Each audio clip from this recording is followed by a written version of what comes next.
मित्रांनो नमस्कार. आपल्याला आज जो मायग्रेशन साइन ऑफ आपल्याला जो द्यायचा आहे त्यासाठी जे कोणी ऑफिसर इन्चार्ज किंवा SPM असतील त्यांनी आपल्या TOTPच्या माध्यमातून लॉग इन करायचं. अशा पद्धतीचे कार्ड्स या ठिकाणी येतील. या अदर्स नावाच्या कार्ड्समध्ये आपण जायचं. त्यामध्ये रोलआउट नावाचं आपल्याला दुसरं एक कार्ड मिळेल. त्यानंतर पुन्हा एक रोलआउट नावाचं सब कार्ड आपल्याला मिळेल. या ठिकाणी आपण पाहू शकतो 3 प्रकारचे मेनूज आपल्याला दिसतील. यामध्ये दुसऱ्या नंबरचा जो काही मेनू आहे मायग्रेशन साइन ऑफ त्याला आपल्याला जायचं आहे. मायग्रेशन साइन ऑफ गेल्यानंतर या ठिकाणी आपण क्लोजिंग कॅश बॅलन्सेस बघू शकतो. हे आपले सगळे ऑफिसेस आहेत, सगळे 8 BO प्लस आपलं सब ऑफिस. सगळे BO आपण नील केले होते, त्यामुळे सगळ्या BOचं जे काही बॅलन्स आहे ते नील या ठिकाणी आलेलं आहे. आणि हे जे बॅलन्स आहे हे CSIचं आहे आणि हे जे बॅलन्स आहे हे आता IT 2.0 मध्ये जे काही रोल आउट होणार आहे त्या संदर्भातलं आहे. तर हे जे दोन्हीच्या दोन्ही बॅलन्स आहेत आपले हे इंटॅक्ट असले पाहिजेत. हे जर दोन्ही बॅलन्स इंटॅक्ट आहेत याचा अर्थ आपलं ज्या पद्धतीची जी कॅश होती CSI मध्ये तेवढीच कॅश IT 2.0 मध्ये मायग्रेट झालेली आहे.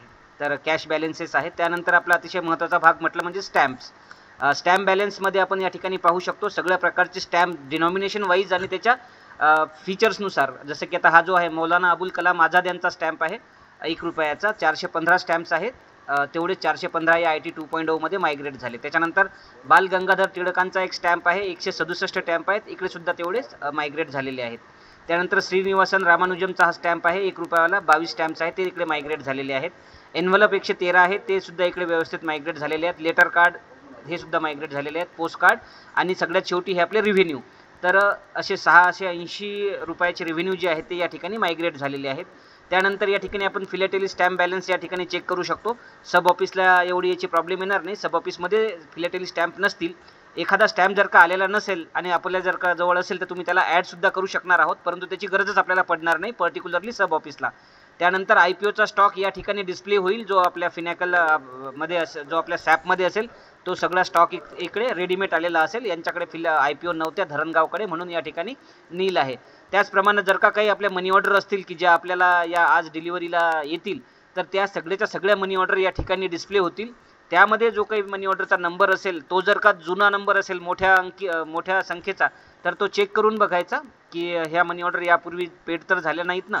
आणि जर का त्या पेड झालेल्या असतील तर या ठिकाणी एक एक्सक्लूडचं सुद्धा ऑप्शन असेल. या ठिकाणी मनी ऑर्डर नाही आहेत म्हणून ते ऑप्शन या ठिकाणी आलेलं नाही आहे. तर तुम्ही आलेल्या मनी ऑर्डर ज्या आहेत त्या एक्सक्लूडसुद्धा करू शकता.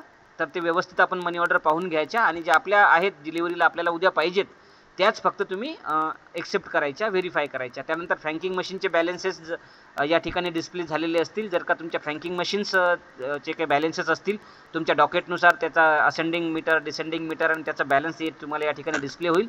या ऑफिसला फ्रँकिंग मशीन नसल्यामुळे या ठिकाणी काहीही डिस्प्ले झालेलं नाही आहे. आणि त्यानंतर BNPL किंवा ॲडव्हान्स कस्टमर जर का तुमचे असतील तर त्यांचं बॅलन्स या ठिकाणी डिस्प्ले झालेलं असेल. तर अशा पद्धतीनं एवढ्या सगळ्या गोष्टींवरती आपल्याला साइन ऑफ द्यायचा आहे. फक्त आपले जे काही कॅश बॅलन्स आणि स्टॅम्प बॅलन्स आहेत, IPO असतील, मनी ऑर्डर्स असतील, फिलॅटेली स्टॅम्प असतील, BNPLचे ॲडव्हान्स कस्टमर असतील, या 6-7 गोष्टींवरती आपल्याला लक्ष द्यायचं आहे. त्यानंतर या ठिकाणी एक छोटीशी टिक आहे, याला आपण अशी टिक द्यायची आणि त्याच्यानंतर आपल्याला हा जो साइन ऑफ आहे हा साइन ऑफ द्यायचा आहे. याला आपण क्लिक केल्यानंतर या ठिकाणी एक ग्रीन रंगामध्ये मेसेज जनरेट होईल आणि त्याच्यावरती हा जो जनरेट PDF नावाचा जो ऑप्शन आहे त्याला आपण जनरेट PDF करायचं. ही जी PDF आहे एकदा आपण त्याची प्रिंटआउट काढून घ्यायची 2 प्रतींमध्ये. एक प्रती सही शिक्का करून डिव्हिजन ऑफिसला पाठवायची आणि एक प्रत आपल्या ऑफिसची जी काही मायग्रेशनची फाईल आपण ठेवू त्या फाईलला आपल्याला लावायची आहे. धन्यवाद आपल्या सर्वांचे. मला असं वाटतं की सगळ्या गोष्टी ज्या आहेत त्या आपल्या सर्वांच्या लक्षात आल्या असतील. थँक्यू.